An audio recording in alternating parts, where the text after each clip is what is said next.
Hey, welcome to our next conversation iteration on the IPCP running next February 27. We've got Jay in here who's currently running and delivering and facilitating the program. So what we're interested in is, are you convincible as a coach? Is your client convinced by you? Are they skeptical? Are you skeptical as a coach, Jay? In our experience, and particularly we delivered this last night, in our experience, in my direct experience, coaches are overly optimistic. They're overly trustful of the client.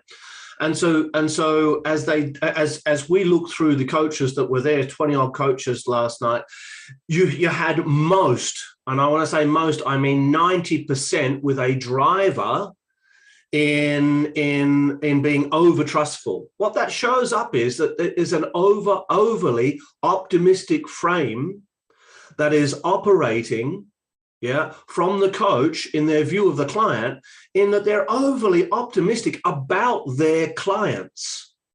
And so what that leads to is they're not seeing the client as they are, they're seeing the client as they are. So they're projecting optimism onto the client. As you and I know, Scott, there's no pessimism or optimism. They're human frames. They don't exist in reality.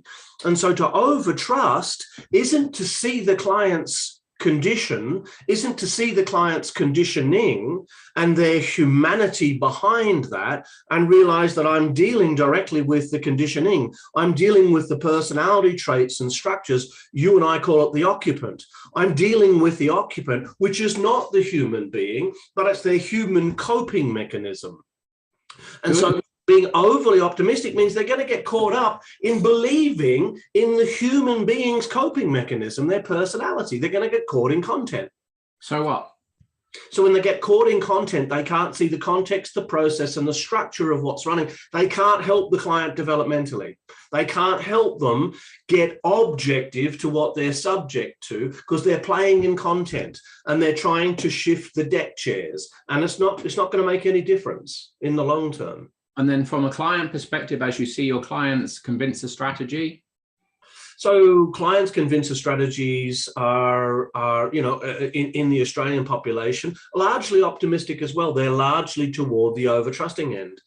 The under-trusting people, the people that are skeptical about life and reality, don't tend to come into coaching terribly much. They're the ones who tend to avoid. They're the ones who actually need coaching because they need to get past their ability to over-skepticize reality and overview it as being against them. You had an example last night in Masterprac, where you've got a client in there who's over concerned and over worried that people are out to get them. And it's a belief that's been running their whole lives.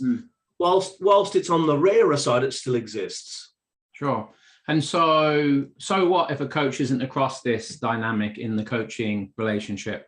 Then they're going to project it upon their client. They're going to project their own optimism upon the client, and they're going to get caught up in content. They're not going to be able to, they might as well be performance coaching because they're not developmental coaching at that point. To coach developmentally to someone's vertical growth and development, to accelerate that process requires that you get past the content into the context, the process, and the structure, into the way in which they think, not what they think. Good. So if you have that in your toolkit and you have that integrated as a coach, well done and congratulations. If you don't, you know when the next course starts. Maybe we'll see you then.